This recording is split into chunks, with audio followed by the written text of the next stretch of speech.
이 시간 하나님께서 우리에게 주신 말씀 신약성경 빌립보서 1장 12절에서 18절까지의 말씀입니다. 빌립보서 1장 12절부터 18절까지의 말씀, 우리 저와 여러분이 한 절씩 말씀 교독하도록 하겠습니다. 마지막 절은 함께 읽습니다. 제가 먼저 12절 공독합니다. 형제들아, 내가 당한 일이 도리어 복음 전파의 진전이 될 줄을 너희가 알기를 원하노라.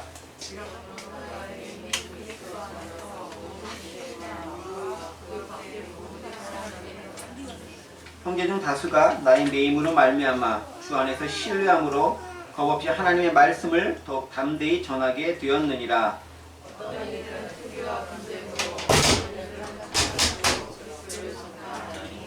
이들은 내가 복음을 변증하기 위하여 효심을 받은 줄 알고 사랑으로 하나.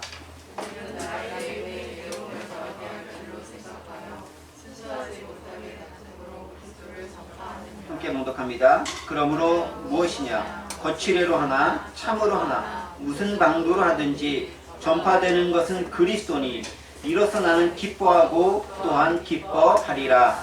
아멘. 네. 한 시간까지 우리 저희들은요, 바울의 빌립보 교회를 향한 감사 기도를 살펴보았습니다.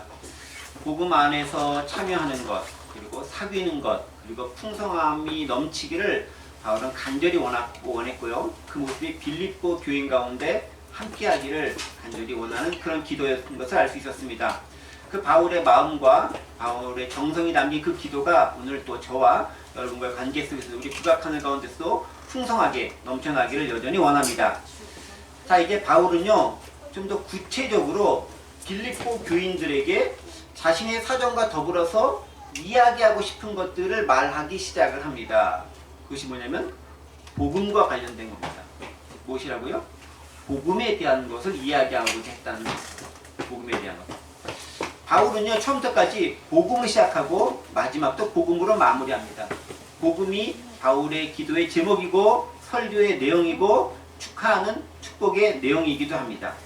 그의 삶과 설교는 온통 복음으로 가득 차 있습니다. 그렇다면 바울에게 있어서 복음은 뭐고 그것을 위해 어떤 생각을 가지고 있었을까? 복음을 대하는 바울의 자세는 무엇이었을까에 대해서 조금 말씀을 통해 생각을 좀 해보도록 하겠습니다. 먼저 본문 12절 말씀 함께 좀 읽어보겠습니다. 제가 읽습니다. 형제들아, 내가 당한 일이 도리어 복음 전파의 진전이 된 줄을 너희가 알기를 원하노라 라고 시작하면서 복음에 대해서 언급하기 시작합니다. 그렇죠? 자, 바울은요, 자신의 처지에서 복음이 전파된 것을 사람들이 알기 원한다 라고 선언하고 있습니다. 그런데 그렇게 복음이 전파된 걸 사람들이 알기 원하는 과정 가운데서 내가 뭔가 당한 일이 있다고 고백합니다. 여기 있죠? 내가 당한 일이 있다는 거죠. 도리어 복음 전파에 진전이 된 줄 너희가 알기를 원했다. 그럼 바울이 무슨 일을 당했을까요? 뭔가 일이 일어난 거죠. 여기 보면 happened to him이라고 되어 있죠. 여기 happened to. 나에게 뭔가 일이 일어나 그 당한 일이 있다는 겁니다. 그 당한 일이 뭘까요? 이어지는 13절을 보면 알 수 있습니다. 바울 어떤 일을 당했는데 13절이 기록되어 있습니다. 여기 있죠. 이러므로 나의 매임이 그리스도 안에서 모든 시위대 안과 그 밖의 모든 사람에게 나타났다라고 고백합니다. 바울이 어떤 일을 당했는데 무슨 일을 당했냐면 여기 있는 것처럼 매임을 당하는 일을 당했다. 매임이라는 단어가 있죠. 영어로 하면 in chain이라는 단어를 씁니다. in chains. 사슬에 매였다라는 거죠. 우리가 이제 예전에 여기 계신 분들은 그런 경우 한 번도 안 계시지만 수갑을 차거나 또 발에 이렇게 타고 나서 되게 사슬에 매임을 당했다라고 이렇게 표현을 하고 있습니다. 바울이 현재 로마에 수감되어 있는 상태를 의미하는 말이죠.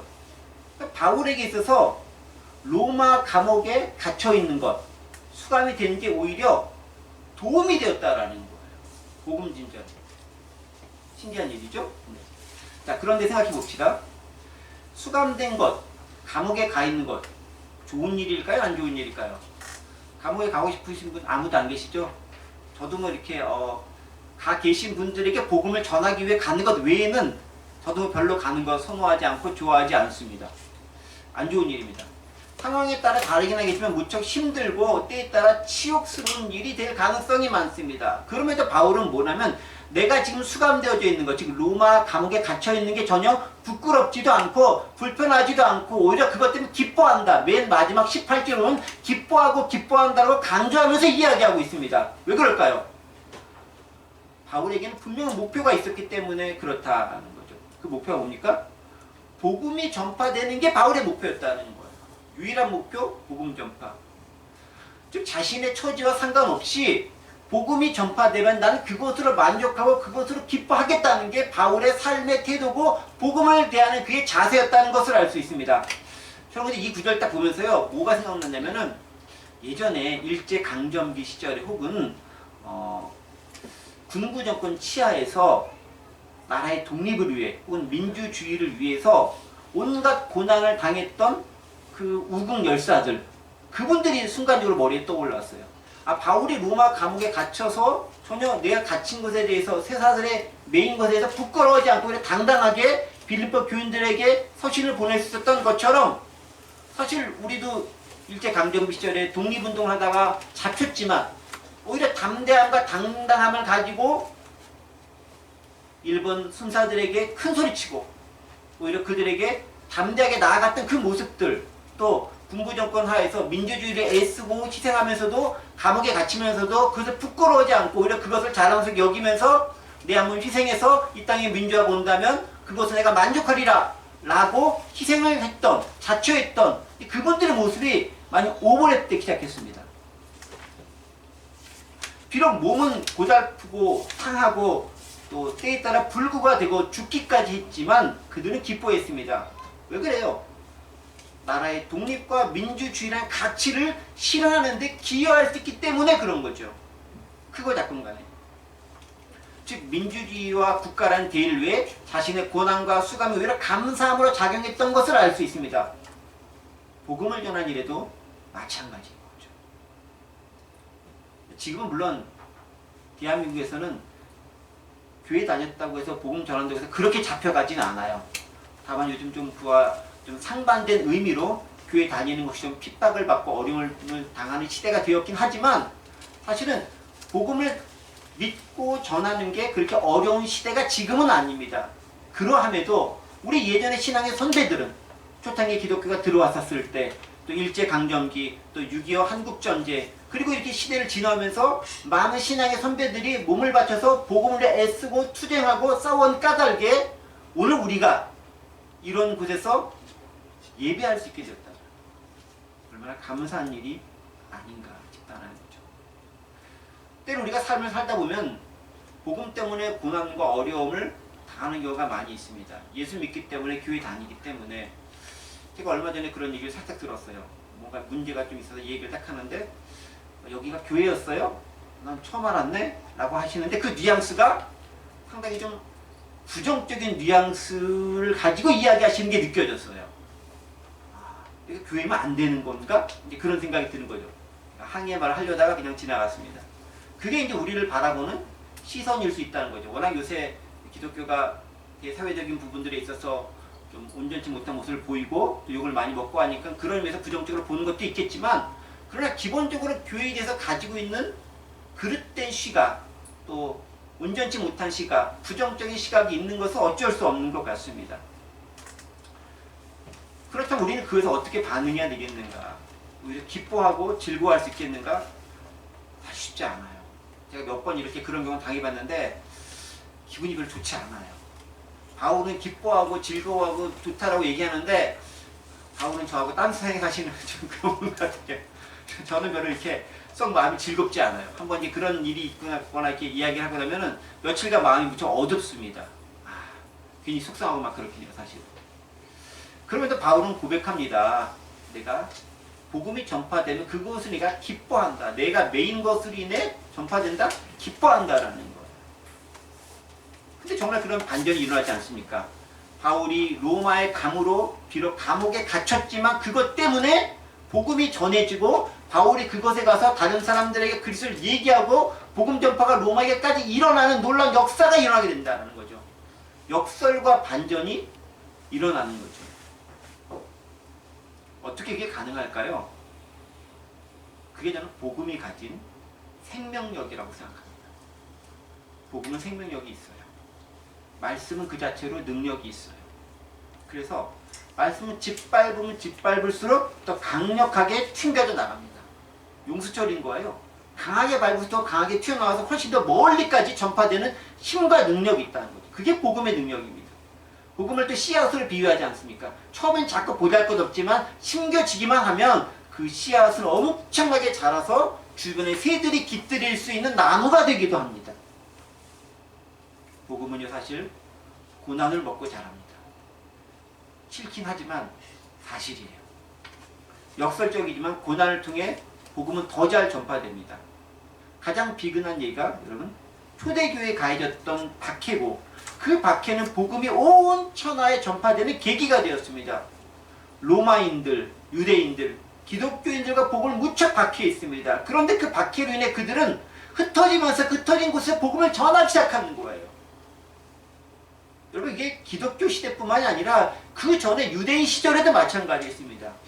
남유다와 북이스라엘, 아수르와 바벨론에 망해서 먼 나라까지 끌려가고 포로로 잡혀갔습니다. 그래 거기서 그들이 하나님을 믿으니까 그곳에 하나님의 전파되기 시작하는 거예요. 그러니까 고난이 꼭 나쁜 건 아니다라는 거예요. 그렇다고 해서 제가 고난을 자초하거나 받겠습니다라는 마음 별로 없습니다. 여러분들도 고난 안 받고 잘 믿을 수 있으면 제일 좋다라고 저는 생각을 해요.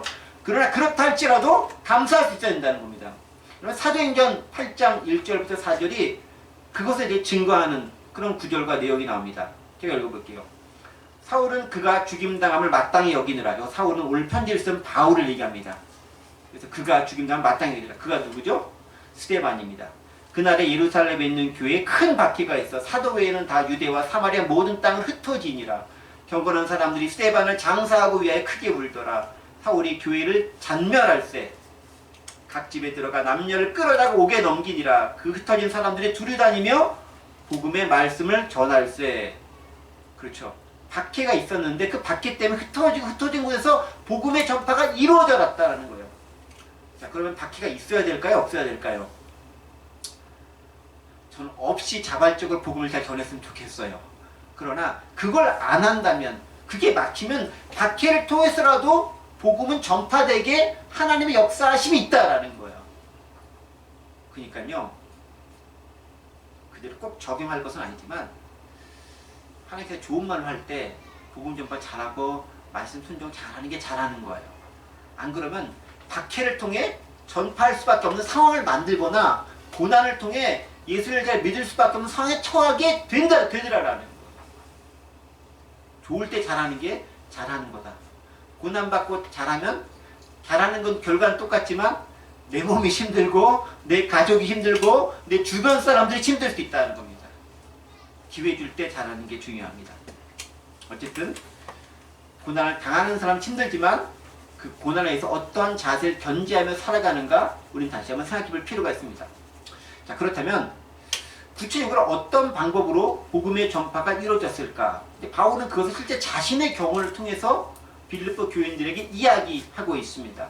13절을 보면 바울은 자신이 감옥에 갇힌 것, 매임받은 것을 통해서 복음이 전파됐다라고 얘기합니다. 특별히 시위대 안과 모든 사람에게 나타났다라고 얘기합니다. 나의 매임이 그리스도 안에서 모든 시위대 안과 그 밖의 모든 사람에게 나타났다라고 얘기합니다. 시위대가 어디 있냐면은, 시위대는 로마 총독이나 총독 관저나 집정관의 직무 장소에 시위대가 있습니다. 지키는 그런 군대에 있는 거죠. 시위대가 지키고 있는 거죠. 근데 바울은 그곳에 이제 소위 말하는 잡혀 있는 거죠. 그것에 투옥되어져 있는 겁니다. 시위대가 그렇게 지키는 것에 투옥되어져 있는 것입니다. 그런데 바울의 투옥 사실이 시위대에 있는 그 군인들에게도, 그쪽에 있는 로마 사람들에게도, 그리고 그 주변 사람들에게도 알려졌다라는 거예요. 사실 그 바울의 투옥 사실 자체가 사람들에게 큰 뉴스거리였을 겁니다. 왜냐면요, 복음을 전했다는 것 자체가 뉴스거리고, 하지 말라는 거 했으니까, 죽을 거 알면서 했으니까. 그리고 그 소식은 사람들에게 도대체 복음이라는 게 뭐길래 이 로마 시민권까지 가지고 있는 이 자유인인 저 바울이라고 하는 똑똑한, 배울 건 다 배운 그 똑똑한 저 사람이 목숨을 무릅쓰고 그렇게 뭔가를 전하다가 잡혀와서 재판을 받는 이 자리까지 서게 됐을까에 대해 사람들이 의구심을 갖기 시작하는 거예요. 평상시 같으면은 아무도 복음에 대해서, 그리스도에 대해서 관심을 갖지 않아요. 아무도 생각하지 않습니다. 그런데 바울이 잡혀오고 그 잡혀온 사실 때문에 그것이 사람들에게 회자되고 말하면서 어떻게 왜 잡혔을까? 뭐 때문에 잡혔지? 이유가 뭐야? 나가면서 복음에 비로소 관심을 갖게 되는 거예요. 우리가 그런 뉴스를 접할 때가 많이 있어요. 아무도 관심을 갖고 있지 않은데, 예를 들면 제주도에 예멘 난민이 들어왔어. 그럼 그때까지 아무도 난민에 대해 생각하고 있지 않다가 비로소 그때 난민이라는 게 있었어? 우리나라에도 들어와? 있었네? 그러니까 비로소 알게 되는 거예요.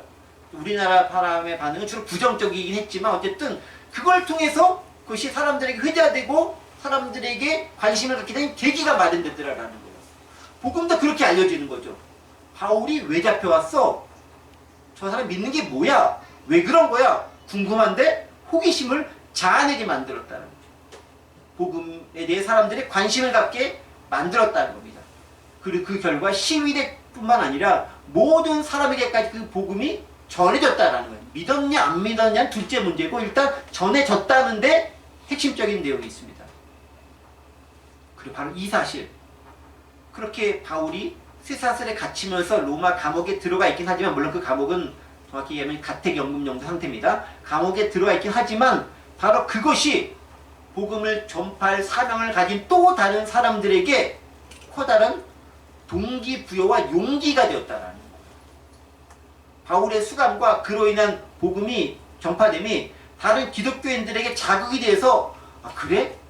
저 바울이 저렇게 잡혔는데도 불구하고 그게 그냥 부정적인 것만은 아니구나. 아 그걸로 인해 복음이 전파될 수 있구나라고 새로운 희망을 발견하고, 그럼 나도 한번 전파해볼까라고 결단하는 계기가 되었다라는 거예요. 불을 붙기 시작한 하나의 촛불에 의해서 온 세상이 밝혀지듯이 바울의 위대한 헌신과 고난이 그곳에 있던 다른 믿는 그리스도인들에게 자극이 되어서 그들이 그곳에서 복음을 전하는 계기가 되었다라는 거예요. 바울은요, 로마의 감옥에 있었지만 사실 로마 교회를 설립하지도 않았고 사실은 대놓고 전도할 수 있는 기회를 얻지도 못했습니다. 다만 그를 만나러 오는 사람들에게 얘기하고 재판을 받으면서 그리스도에 대한 얘기를 하는 걸 통해서 간접적으로 전파했을 따름입니다. 그런데 그것이 기회가 되어져서 로마의 교회가 세워지고, 바울은 나중에 로마서를 통해서 그 교회가 어떠해야 되는지, 그리스도가 누구인지, 복음의 정수와 교리적인 부분들을 체계적으로 정리해서 서신으로 알려주게 됩니다. 놀라운 역사가 일어나게 되더라. 여러분 그래요. 누군가 한 명, 그 한 명의 헌신과 용기 있는 행동이 그저 머뭇거리는 다른 사람들을 자극하고 그들을 움직이게 만들 수 있다라는 거예요. 그러니까요, 헌신할 그 한 명을 찾고 만들고 그 사람이 내가 되는 것이 무척 중요하다는 거예요. 근데 그게 어렵잖아요. 그 첫 번째 그 한 명이 내가 되는 게 무척 어려운 거예요. 그리고 그런 사람이 있었을 때 그 무리들, 그 공동체는 할 수 있다는 거죠. 그 한 명, 나 아니고 너 해야 돼, 너 해봐, 너 해봐 이렇게 미루는 게 아니라 내가 그 한 명이 됐었을 때 나로 인해서 다른 사람들이 일어날 수 있다는 겁니다. 그게 개척자고 선각자라는 거죠. 그런 선각자, 개척자가 시대를 움직이고 역사를 만듭니다. 그렇게 먼저 나섰던 한 명으로 인해서 시대가 만들어지는 거예요. 우리 북악하늘 교회 자체도 공동체도 그런 의미에서 선각자가 되길 원하는 거예요. 여러분들은 원할지 원하지 않을지 잘 모르겠는데 그래도 그런 모습을 감당하고 이러고 우리가 제가 이곳에 있는 거예요. 그리고 그 공동체 가운데 사실 저희는 같은 배를 타고 그 역할을 감당하고 있는 겁니다. 나름대로 자부심을 가지고 살아가셨으면 좋겠어요. 자, 그런데 바울의 그런 수감 사실이 이게 좋은 결과만 나왔냐? 또 그건 아니에요. 이렇게 긍정적인 면이 있으면 부정적인 면이 있어요. 빛이 있으면 어둠이 있어요. 어쩔 수 없어요. 어떤 사람들에게는 바울이 눈의 가시과 같이 여기는 그런 존재이기도 합니다. 근데 바울이 수감됐다? 바울을 안 좋게 보는 사람들에게서 바울은 수감 소식은 호재인 거예요. 좋은 소식인 거예요. 그렇죠? 적의 나쁜 소식은 나한테는 좋은 소식이 되는 거잖아요. 그러니까 바울에 대해서 탐탁지 않게 여겼던 사람들이 바울 로마에 수감됐다라는 소식이 들려오자 휘대를 부리면서 잘 됐네, 좋은 일이네 라고 여기기 시작했다는 겁니다. 그게 15절부터 17절까지 내용입니다. 제가 읽어볼게요. 어떤 이들은 투기와 분쟁으로 어떤 이들은 착한 뜻으로 그리스도를 전파하나니 이들은 내가 복음을 변증하기 위하여 세우심을 받은 줄 알고 사랑으로 하나 그들은 나의 매임에 괴로움을 더하게 할 줄 생각하여 순수하지 못하게 다툼으로 그리스도를 전파하느니라. 바울이 복음을 전할 때 바울에게는 두 종류의 적대자가 있어요. 적은 하나만 있어도 사실 대하기가 어려운데 두 종류의 적이 있으면 정말 힘들어요. 만약 거기다가 환경까지 힘들면 더 어렵겠죠. 좀 두 종류의 적이 일반적으로 있습니다. 그 두 종류의 적은 뭐냐면 하나는 내부의 적이고 하나는 외부의 적이에요. 자, 그런데 외부의 적은 훨씬 눈에 쉽게 띄어요. 피와 식별도 용이에요. 딱 보면 아니까. 바깥에 있는 것은 적이 딱 드러나지 않아요. 근데 잘 드러나지 않는 것은 내부에 있는 적입니다. 이건 이제 찾아내기가 어려운 경우가 많습니다. 외부의 적은 누구냐면요. 기본적으로 복음의 박해자들인 거예요. 바울이 복음 전하는 거 박해하는 누가 그러겠습니까? 로마 사람들. 또 누가 그러겠습니까? 유대인들. 외부적으로 박해하는 사람들이 있어요. 그 다음에 이제 내부적으로 힘들게 하는 사람이 있어요. 누굴까요? 같이 기독교를 믿어. 복음도 들어. 서로 알아. 그리스도 안에 교류도 했어. 그런데 바울에 대해서 안 좋은 생각을 가지고 있는 사람들이 있습니다. 그들이 이런 생각을 가지고 있는 거예요. 바울? 네가 뭔데 막 사도 행세를 내는 거야? 또 살아있었을 때 예수님 만나기도 했어? 교제해봤어? 그분과 같이 동행해봤어? 그분 직접 가르침 받았어? 예수님이 뭐라고 하는지 직접 들었어? 하나도 안 했잖아. 근데 네가 왜 사도야? 라고 이야기하는 많은 분의 사람들이 있는 거예요. 그러면서 바울이 사도라고 자기가 표시하는 것에 대해서 비호감을 나타내고 무척 불쾌해하는 거예요. 네가 왜 사도냐라는 거죠. 넌 아니다라는 겁니다. 또 이런 그 사람도 있어요. 바울은 율법이라던가 또 이렇게 내렸던 전통이라던가 그런 부분들 상당히 많이 깨뜨리면서 좀 자유롭게 복음을 전했습니다. 왜냐하면 바울 자체가 전도대로 삼았던 그 부류 타겟이 이방인들이잖아요. 이방인들은 율법, 뭐 전통 이런 거 알아요? 관심 없어요. 유대인들만 관심 있는 거죠. 근데 그 사람들에게 유대인 자격을 요구한다? 당연히 안 받아줘. 그러니까 율법, 전통 필요 없어. 복음을 받아들이면 돼. 이렇게만 얘기합니다. 근데 이것을 바라봤던 유대인 출신 기독교인들이 또 이제 바울에 대해서 못마땅히 여기는 거야. 아니 그럼 지금까지 우리가 뿌리로 내려왔었던 하나님 믿었던 하나님에 대한 건 뭐야? 하나님을 시내산에서 모세에게 줬던 율법은 뭐야? 너 왜 그거 무시해? 라고 하면서 바울에게 또 비호감, 또 반감, 그에 대해서 꼬리를 잡고 물고 늘어지고 비판을 하기 시작했습니다. 또 더불어 유대인들에게 필수적인 요건 중에 하나가 뭐냐면 할례를 받는 거예요. 근데 바울은 그거 필요 없다 라고 얘기하는 거잖아요. 그러니까 그 믿음에서 꼭 필요한 건데 그거 받지 말라고 또 제대로 된 기독교인 맞아? 라고 해서 비판하는 사람들도 있습니다. 때문에 그들은 바울에게 악평을 하거나 비방을 하곤 했습니다. 그런 그들에게 있어서 바울의 수감 소식이 무척 즐겁게 들리는 거예요. 복음을 전하긴 전하는데 걔는 이상한 걸 가지고 전하는 것 같아. 오히려 같이 거봐 엉뚱하게 하니까 잡힌 거야 라고 하면서 비웃으면서 조롱하면서 바울에 대해서 말하는 사람들이 생겨났다는 겁니다. 혼자 나불나불대더니 거봐 구차팬됐다 잘 된 거야 비아냥을 시작했다는 거죠. 그리고 오히려 이걸 기회를 삼아서 그래 바울 잠잠했으니까 우리가 이 기회를 살려서 우리의 영향력을 더 크게 펼쳐보자 라고 생각했던 사람들이 있는 거예요. 그러면서 그들이 복음을 전하기 시작합니다. 바울표 복음이 아니라 유대인표 복음을 전하기 시작합니다. 그들의 목적이 뭡니까? 복음의 감명을 받아 잘 전하면 좋은데 그런 사람들도 있었을 거예요. 그런데 일부는 바울보다 더 잘 혹은 바울이 잘못된 것을 전한다고 하면서 내가 전하는 게 진짜야 라고 하면서 복음을 전하기 시작했다는 거예요. 그리고 그걸 통해서 내가 더 탁월한 지도자야, 내가 더 탁월한 영향을 미치는 사람이야 라고 여기면서 전하기 시작했다는 겁니다. 바로 그것에 대해서 바울이 15절에서 얘기하는 거예요. 뭐라고요? 어떤 이들은 투기와 분쟁으로 어떤 이들은 착한 뜻으로 그리스도를 전파한다라고 얘기합니다. 근데 투기와 분쟁이라는 단어를 뭘 쓰냐면요. 투기와 분쟁이라는 영어로 보면 알겠지만 이 투기와 분쟁은 여기 있죠.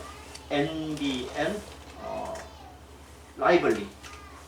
라이벌리. 경쟁하다 그 뜻이죠. 경쟁자가 뜻이죠. 즉 시기하는 마음과 경쟁 의식을 가지고 여기는 분쟁이라고 했지만 경쟁 의식을 가지고 복음을 전파하는 사람들이 있었다라는 거예요. 한 부류는 이렇게 시기와 경쟁 의식을 가지고 투기와 분쟁으로 복음을 전하는 사람들이 있었다. 나쁜 의도로 전하는 사람이 있었다라는 거고요. 그리고 또 한 부류의 사람들이 있습니다. 어떤 부류는 착한 뜻으로 굿윌, 선한 의도로 복음을 전하는 두 종류의 사람들이 있었다라는 거예요. 바울이 있고 바울 주변에도 이 두 종류의 사람이 있는 거예요. 시기와 분쟁으로 전하는 사람이 있고 착한 뜻으로 복음을 전하는 사람들이 있습니다. 자, 이쯤에 여러분들 질문 드리겠습니다. 어떤 방식으로 복음을 전하는 게 좋을까요? 당연히 선한 뜻이죠? 너무 당연한 거죠? 그러면 시기와 분쟁으로, 투기와 분쟁으로 전하는 것은 어떨까요? 해야 될까요? 말아야 될까요? 여러분, 온라인, 오프라인 한번 생각해 보세요. 투기와 분쟁으로 복음을 전하는 거 해야 될까요? 말아야 될까요? 아니, 이렇게 하면 좀 안 좋아. 해도 될까요? 하지 말아야 할까요? 어렵죠? 바울에 대해서 두 가지 의견을 가진 사람, 선한 의도와 그 다음에 투기와 분쟁하는 사람들이 있습니다. 이 두 가지 경우는요, 바울에 대해서 호감과 비호감을 가지고 있는 사람들이 나뉜 그런 경우예요. 사실 초대교회는 이미 여러 분파들이 있었습니다. 고린도전서를 보면요, 여러 개 파가 있었습니다. 무슨 파냐면 바울파, 게바라고 하는 베드로파, 성경을 기가 막히게 잘 가르치는 아볼로파, 그리고 나는 복음의 정수만 믿을래, 그리스도파. 기본적으로 4개의 파가 있어요. 더 있었을지도 몰라요. 바울이 이제 편지에서 얘기죠. 뭐 게바파냐, 바울파냐, 그리스도파냐, 아볼로파냐, 나뉘지 말라고 열심히 얘기하고 있지 않습니까? 여러 파들이 있었다, 파벌이 있었다라는 거예요. 지금도요, 기독교 안에도 여러 파벌들이 있어요. 교단이 괜히 나눠졌겠습니까? 기독교 장로교가, 예수교 장로교가 있고요, 기독교 장로가 있어요. 기장이 있고 예장이 있는 거예요. 장로교에서도 있고 통합이 있고 합동이 있고 개신이 있고 저기 뭐 고신도 있고 개혁도 있고 여러 많이 있어요. 장로교만 있는 게 아니에요. 장로교도 있고 감리교도 있고 여러 종류의 또 파들이 또 막 나눠져 있어요. 좀 더 규모를 크게 하면 캐톨릭도 있고 성공회도 있고 개신교도 있어요. 또 정교회도 있어요. 어떻게 된 거냐? 많이 나눠져 있다는 거죠. 사실 나눠지는 것 자체는 좋은 게 아니에요. 또 나뉘게 된 원인 자체도 바람직한 원인으로 나눠진 적은 별로 없어요. 주로 보면은 그 내막을 들어보면은 참 명분은 좋아요. 복음을 지키기 위해 라는 명분인데 기독교 역사 공부해서 좀 들어가면은 참 한숨밖에 안 나오는 그런 역사들이 참 많아요. 정치적인 문제, 어떤 지역적인 문제, 성향 이런 것 때문에 숙제에 나눠지고, 그래 명분은 이제 복음 이렇게 딱 기치를 보이지만 실제로 나중에 딱 들어오면은 그런 문제예요. 정치적 성향, 지역적인 문제, 내 성향과 이런 문제 때문에 나눠지는 거예요. 그래가지고 막 한 번에 날라지는 거예요. 근데 나눠지니까 나눠진 거대로 또 거기서 복음을 잘 전해. 그리고 또 그 사람들이 나름대로 확장을 잘해가지고 그리스도인이 많아졌어. 그럼 좋은 거예요, 나쁜 거예요? 과정은 안 좋은데 결과는 좋은 거가 될 수도 있다라는 거예요. 바울은 그렇게 얘기합니다. 과정 안 좋고 나도 알아. 근데 결과 일단 좋잖아. 그럼 대치 오케이라는 거예요. 그럼 우리 애들이 이렇게 받아들일 수 있어요. 아니 그러면 목사님, 결과가 좋으면 다 좋은 거예요? 과정 안 좋은 그 결과만 일단 딱 내면은 다 좋은 거예요? 그럼 요새 말하고 있는 이렇게 결과 지상주의, 성적 지상주의, 그거가 뭐가 달라요? 똑같은 거 아니에요? 라고 이야기할 수 있지 않겠냐라는 겁니다. 어떻게 생각하십니까? 결과만 좀 다 좋을까요? 결과가 좋아서 좋게 이렇게 나가는 역사가 지금 증명하고 있지 않아요? 좋은 거. 어떻게 생각하십니까? 바울을 향한 두 종류의 사람들은 이게 뭐죠? 순수한 동기를 가지고 있느냐, 이기적인 동기를 가지고 있느냐로 나눌 수 있습니다. 그렇죠. 하나는 어떤 동기냐면요, 사랑에 기반한 동기고, 하나는 투기와 분쟁, 그 경쟁의식에 기반한 동기를 가지고 이야기하고 있습니다. 예를 들면 16절 보세요. 16절은 선한 의도입니다. 16절, 이들은 내가 복음을 변증하기 위해 세우심을 받은 줄 알고 사랑으로 하나. 바울에 대한 선한 말도 사랑으로, in love라고 있을 겁니다. 아마 여기 in love. 사랑 안에서 복음을 전했다라는 거예요. 누구를 사랑하는 마음으로? 그리스도를 사랑하고 내 복음을 받아들인 그 사람을 사랑하는 그 마음을 가지고 복음을 순수한 마음으로 전하는 사람들, 그런 부류들이 있다라는 거예요. 또 한 부류가 있습니다. 17절, 바울의 반대파입니다. 17절 보면 그들은 나의 매임에 괴로움을 더하게 할 줄 생각해서 복음을 전하긴 전하는데, 왜냐면 이렇게 하면 바울이 더 괴로워질 거야. 왜냐면 바울, 네가 하는 영향력보다 우리가 하는 영향이 더 커지니까 그것 때문에 이 바울이 괴로워질 거야. 나는 그게 좋아 라고 하면서 복음을 전하는 부류가 있다라는 거예요. 순수하지 못하게 다툼으로 그리스도를 전파하는 부류가 있었다라는 거예요. 그런데 결과는 둘 다 복음이 잘 전파됐어요. 결과는 대체 오케이, 좋습니다. 그럼 어떻게 되느냐? 결과가 되면 과정이 나빠도 좋으냐? 그렇지 않다는 거죠. 왜 그런가? 순수하지 못한 동기는 결국은 이기적인 동기에서 시작되는 거죠. 순수한 동기는 그에 대한 사랑에서 시작되는 거죠. 아까 16절에 있죠. in love. 사랑으로 되었다라는 거예요. 순수한 동기 뭐냐면은 그리스도에 대한 사랑, 복음을 듣는 상대방에 대한 사랑, 그 사랑을 가지고 그 복음을 전하고 대하는 거예요. 그렇게 복음을 전하는 거예요. 순수하지 못한 게 뭐냐면, 근데 이기적인 욕심 때문에 하는 거예요. 내가 저 사람보다 더 높은 사람이 돼야지, 더 영향력을 발휘해야지, 더 탁월한 사람이 돼야지, 쟤는 무너지고 내가 높은 자리에 서야지라는 그 이기적인 욕망과 욕심을 가지고 복음을 전할 수도 있다라는 거예요. 그런데 복음은 그 자체가 능력이기 때문에 어떠한 동기와 방법으로 전했든 간에 전해졌었을 때 그 복음이 스스로 능력을 발휘해서 역사하는 힘이 있는 거예요. 엉뚱하게 길 가다가 복음을 들었던 어떤 사람이 수십 년간 기도해서 복음을 들었던, 딱 들었는데 그 사람의 은혜를 임하면 어떤 방식으로 들었든 간에 그 말을 듣고 깨우쳐져서 복음을 받아들이고 기독교인이 될 수도 있는 거예요. 일단 결과가 좋으면 일단은 좋은 겁니다. 자, 그런데 문제는 뭐냐? 어디서 갈리느냐? 순수한 동기와 순수하지 못한 동기는 상급에서 갈립니다. 결정적으로. 순수한 동기를 갖지 못한 사람들 우리는 뭐라고 부르냐면은 사꾼이라고 부릅니다. 돈 받고 하는 거죠. 이익을 위해서 하는 겁니다. 어떤 목적, 개인적인 목적을 위해서 그 일을 감당합니다. 그들을 우리는 사꾼이라고 부릅니다. 어떻게 다르냐? 사꾼과 진짜 목자, 순수한 동기는 무엇이 다른가? 요한복음 10장 11절 13절에 보면은 사꾼과 목자는 이렇게 구분해 놨습니다. 나는 선한 목자라. 선한 목자는 양들 위해 목숨을 버리거니와 사꾼은 목자가 아니요 양도 제 양이 아니라. 이리가 오는 것을 보면 양을 버리고 달아나나니 이리가 양을 몰아가고 또 해치느니라. 달아나는 것은 그가 사꾼인 까닭에 양을 돌보지 아니합니다. 무슨 얘기입니까?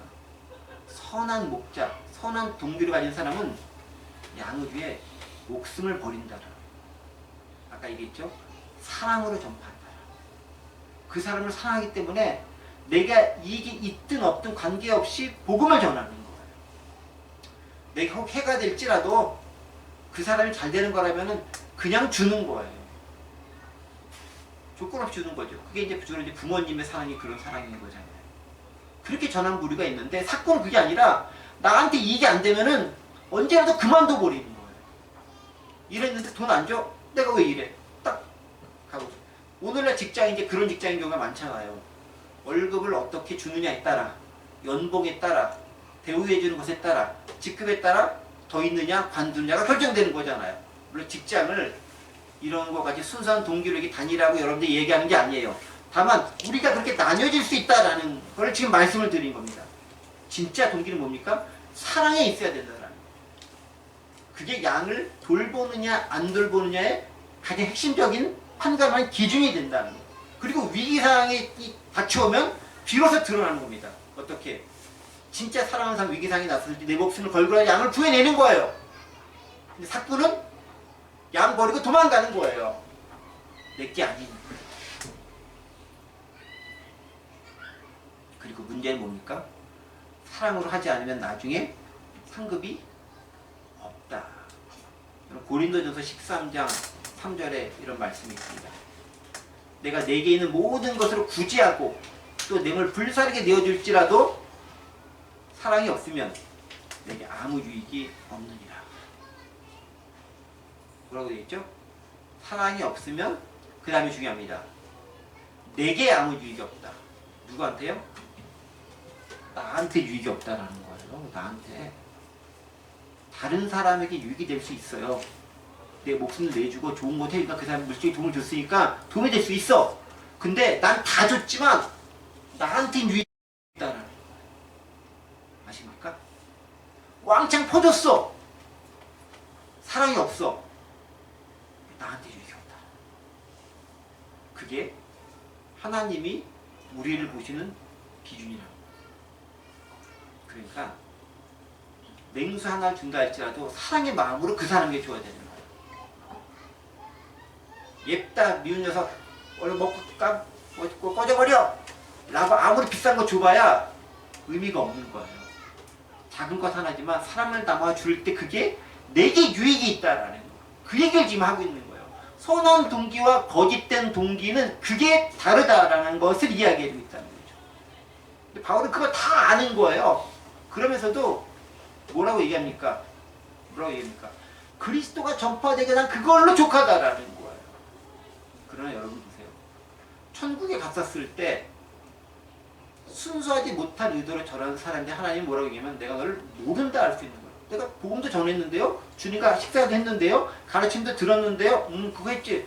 열매도 맺었어요. 나 때문에 교제하는 사람 많아요. 나 때문에 신앙생활하는 사람 많아요. 내가 기적도 보였어요. 근데 네가 순수한 동기로 했어? 결과를 냈잖아요. 그래, 결과는 냈지. 결과를 냈지만 그것이 내가 만들어준 결과지 네가 잘해서 했다고 생각해? 그렇지 않아. 라고 하면서 내침을 당할 수 있다. 바울은 그걸 아는 거예요. 복음이 전파되는 것 자체가 일단은 소중해요. 그리고 와서 본인을 비방하고 시기와 다툼을 했던 사람들에 의해서 비방하진 않아요. 하나님께서 그들을 알아서 하실 것이기 때문에 맡겨두는 거예요. 다윗이 막판에 변한 사울을 죽일 기회가 있지만 죽이지 않아요. 하나님께 맡겨드리는 거예요. 하나님은 그 동기를 보기 때문에 그렇다. 그래서요, 우리가 선한 행동을 한다 할지라도 진짜 좋은 마음으로 하는 게 필요한 거예요. 이 땅에서는 진짜 그랬는지 안 했는지 잘 몰라요. 그래도 오래 살면 알아야 대부분 다 이렇게 연루 있으신 분들은 딱 보면 알긴 알아요. 근데 정확하게 모를 수 있어요. 그러나 하나님은 아신다는 거예요. 그래서 중요한 거예요. 선한 동기를 가지고 행하는 것이 그래서 중요하다. 그래서 바울은 얘기합니다. 18절 읽어보겠습니다. 18절. 그러면 무엇이냐? 거칠애로 하나 참으로 하나 무슨 방도로 하든지 전파되는 것은 그리스도니 이로써 나는 기뻐하고 또 기뻐한다. 거칠애로 한다라는 말이 뭐겠어요? 외모로 한다라는. 여러분이 거칠애로 한다는 말이 영어로 보면 뭐냐면은 거짓된 false라는 단어를 쓰고 있어요. 여기 false motives, 알죠? 거짓된 동기에서 할 수 있다라는 거. 겉만 그럴 듯하게 할 수 있다라는 거. 그런데 그렇게 해서도 복음은 전파될 수 있는데 그것에도 나는 좋다라는 거예요. 복음이 전파됐기 때문에 좋다라는 거예요. 그런데 그렇게 복음을 전했던 사람이 어떻게 될지 난 모르겠다라는 거예요. 그러니까 다시 또 넘어가 보겠습니다. 결과는 좋아요. 과정이 안 좋아요. 그럼 어떻게 해야 되죠? 과정도 좋고 결과도 좋아야 됩니다. 종종 사역을 하다 보면 사역자들끼리 경쟁을 하는 경우가 있어요. 좋은 의도에서 경쟁하는 경우가 있습니다. 그건 좋은 것 같아요. 그런데 저 사람을 좀 끌어내리고 내가 좀 더 잘 됐으면 좋겠다라는 마음을 가지고 사역을 하는 사람들도 있어요. 부끄럽게 목회자들 가운데도 있고, 예를 들면 기독교 사역자들 가운데 그런 여러 생각을 가지고 있는 사람들이 있어요. 큰 역사를 이뤄내기도 합니다. 하지만 하나님과 상급에 대한 문제가 다다랐을 때는 어려울 수 있다라는 것입니다. 그래서 저는 이런 생각도 해봐요. 저는 개인적으로 이런 게 있어요. 전도대잔치 뭐 이런 거 막 하잖아요. 저는 개인적으로 그거 별로 안 좋아합니다. 별로 순수하지 못한 것 같아가지고. 근데 저는 이 말씀을 보면서 또 그런 생각도 해봤어요. 아, 전도대잔치라는 걸 했어서 순수하게 복음을 전하는 사람도 있겠지만 그렇지 못하고 마지못해 어쩔 수 없이 이목 때문에 또 이렇게 뭐 관계 때문에 전하지 않으면 안 되기 때문에 이렇게 전하는 사람들이 있고 그걸로 교회 오는 사람들이 있어. 그러면 아, 그것도 나름대로 의미가 있겠구나라고 저는 생각을 하는 거예요. 좀 생각 바뀌었어요. 다만 그렇게 불순한 동기를 가지고 하는 사람에 대해서는 난 잘 모르겠다라는 거예요. 하나님께서 알아서 하십시오. 그렇게 해서라도 복음을 전해진다면 대충 오케이. 예전에 드려야 될지 안 드려야 될지 모르겠어요. 이런 게 있습니다. 이동원 목사님이라고 유명한 큰 목사님, 그분에게 어떤 작은 목사님한테 질문을 했습니다. 목사님, 그렇게 큰 교회를 운영하시고 하면 모든 사람들이 목사님께 다 순종하고 아멘하고 그러진 않을 거 아니에요. 당회 같은 거 하고 힘들고 어렵고 반대하는 사람도 많고 뭐 또 막 여러 가지 막 있을 거 아니에요. 또 막 상당히 불순한 동기라는 사람도 있을 거 아니에요. 어떡합니까? 그 목사님 하신 말씀이 이거였대요. 불순한 동기를 했다고요? 그럼 내버려 두세요. 내버려 두세요. 이해 가십니까? 왜 그분이 그 얘기를 하셨는지? 그렇게 해서 좋은 결과 맺었다면 그 자체 하나님께 영광이고 그 사람에 대해서 하나님께서 알아서 처리하실 것이라고 하는 믿음이 있기 때문에 그렇다. 그러니까 우리는 과정과 결과 모두 좋은 것을 만들어내야 되는 거예요. 그러나 하나님 보시기에는 주변 사람 보기에는 결과가 되면 그것으로만 족할 수도 있어요. 그러나 하나님 앞에서는 어떠해야 되는가 생각해 봐야 됩니다. 마지막 한 구절 읽고 마무리하겠습니다. 사도행전 20장 24절입니다. 바울은 자신의 삶의 자세와 철학을 이렇게 고백하고 마무리합니다. 제가 읽어볼게요.